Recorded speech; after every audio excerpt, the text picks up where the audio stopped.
Hey everyone, welcome to today's exciting class. Under Wynn's inspiring guidance, students gradually show His figure and their souls start to shine. But when the night falls silent, mysterious, and magical things still unfold. Each of them harbors a dream they long for but dare not share. Thankfully, things are looking up.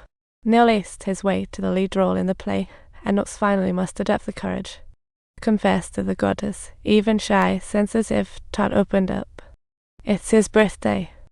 But his parents kept gifting him the same old-style stationery for 4 years. No creativity. Tot might have accepted it before, but not now. He boldly disliked the tacky gift, while Neil joked it's aerodynamic. Perhaps soaring is his ultimate fate, and the sound of that pencil case hitting the ground resonates so crisply and loudly, echoing endlessly. That night, he finally learned how to break free. Captain's class is always unexpected. He picked 3 students to walk, and at first they moved like a step symphony. But gradually their steps began to fall in sync. Other students couldn't help but clap. What started as casual strolling evolved into a grand march. Just as the energy peaked, the captain suddenly called them to a halt. He told them each has their own unique rhythm, and humans crave acceptance. Now their steps have synced and even the outsiders joined in with the beat. It's a fairy tale that reveals itself unconsciously, symbolizing a deep suppression of individuality. The students then began to walk with firmness, each following their own unique beat back and forth in the yard. Captain hoped they'd bravely embrace themselves, but some students misinterpreted it, like this rich kid Charlie. He loves freedom and equality, so he wrote an article in the school paper demanding the admission of girls. Bold move. The next day, the principal blew a gasket at the assembly. If no one confessed, it would have blown over, but Charlie bravely stepped forward. "George, this is your deal and God's too," he said. "We should let girls in Alton." The principal's anger skyrocketed. He hit Charlie hard with a longboard. Yet unable to walk, he refused to betray any member.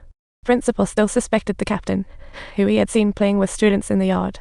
The captain said he was teaching them to think independently. The captain felt a deep sense of powerlessness. After all, he was just a big brother teacher with no real power. Moving a centuries-old education system is hard, so he advised students to tone it down. But hot-headed Charlie retorted, "Aren't you the one who told us to seize the moment?" The captain noted, "Courage, Ugrove recklessness, stepping back, Ugrove giving up. Understanding wisdom is key to becoming a true stronghold." That's the end of Charlie's saga. But soon after, more trouble brewed. Neil bravely sniped the role in A Midsummer Night's Dream, but to act in the play, he needed parental permission, and no surprise, his stubborn dad would never agree. So Neil forged the signature. He rehearsed in the auditorium every day after school. But no secret stays hidden forever. His dad eventually learned about the secret from others. Just like last time, he mercilessly ordered Neil to quit the play. But tomorrow is the play's big premiere. If Neil quits, it'll be a waste of everyone's hard work. Under his father's undeniable pressure, he was eventually compelled to agree reluctantly. Subsequently, his father embarked on a lengthy and persuasive lecture. He felt suffocated, like the living dead.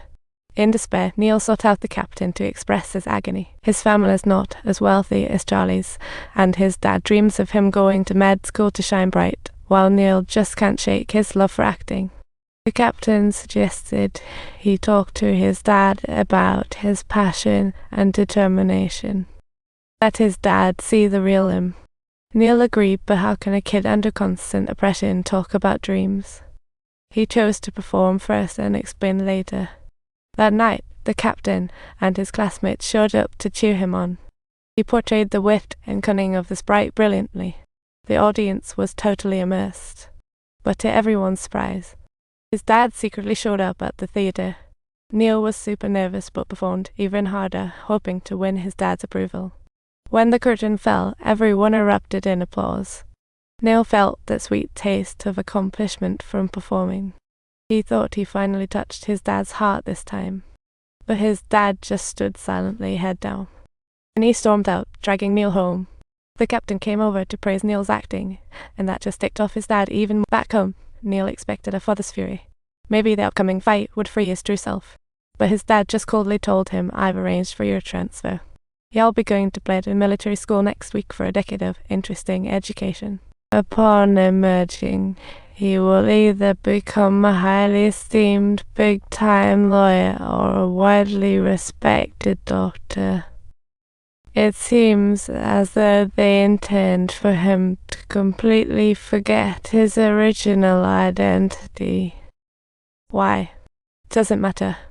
At that moment, Neil's eyes dimmed, just as the captain warned. He truly had a gift for acting, but he was better at playing the role his dad wanted, neglecting himself to be the good son. But he had played that part for far too long, and his dad's control snuffed out any hope in his life. Rather than enduring the pain of continued study hard for a decade act, why not just return this bland life to the father who can't let go? After a gunshot rang out, the father jolted awake and sat up in alarm. By the time he hastily rushed to the study, it was already too late. Despair echoed through the night, but it couldn't bring back that once vibrant life.